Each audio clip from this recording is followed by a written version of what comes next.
Hey guys, it's Calvin from Raw Coding, and today I'll be showing you how to create a while loop in Python. A while loop runs a particular piece of code until a condition is met. For instance, you may have a program that asks your user to answer a maths question. We can use a while loop to continue to ask the question until the answer is correct. To demonstrate, I'll now show you how to create a while loop in Python. Hey guys, to start, let's open up idle, which is the Python shell. And we'll click on File, New Window to start coding.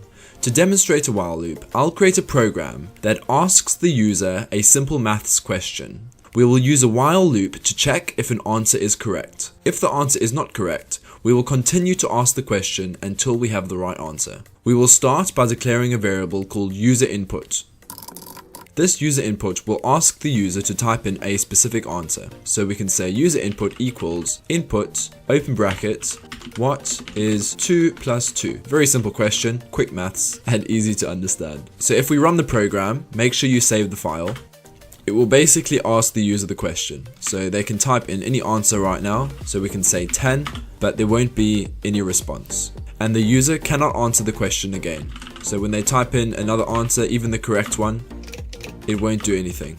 So to give our program some user interaction, we can write a while loop that will check if the answer is correct or not. So to create a while loop, let's say while user input, which is the variable above, does not equal 4. We will have to write the number 4 in quotation marks, as user input sees answers as a string, even if you type in a number. We'll write colon after that. If the user answers the answer incorrectly, we're going to want to give the user some feedback by saying, wrong answer, please try again. So we can say user input, which is the variable we created above, equals input, open bracket, wrong answer, please try again. Close bracket.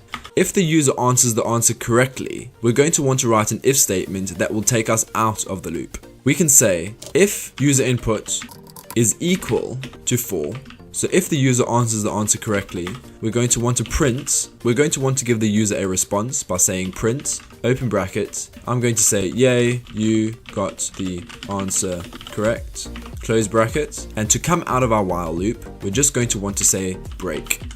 So what will happen over here is it's going to run this code an unlimited number of times until the user answers the answer correctly. I will show you what I mean by running the program. Press run. Make sure you save it, and now it's going to ask us the question. I'm going to type in the question incorrectly. I'm going to say 8. It's going to say wrong answer, please try again. I'm going to say 9 or 8 again. 9, 1, 2, 3. And as you can see, the while loop is looping and looping and looping until we answer the answer correctly. So I'm going to say 4, which is the correct answer, and it's going to say yay, you got the correct answer, and end the while loop. As you can see, while loops are extremely useful and an integral part of programming. This concludes an introduction to while loops, and if you have any questions, please do communicate these with me down in the comment section below. I really love it when my viewers leave comments, it's great. If you would like to see more Python videos, please check out my YouTube channel and subscribe, and I hope you have a great day. Thank you so much for watching, take care, bye bye.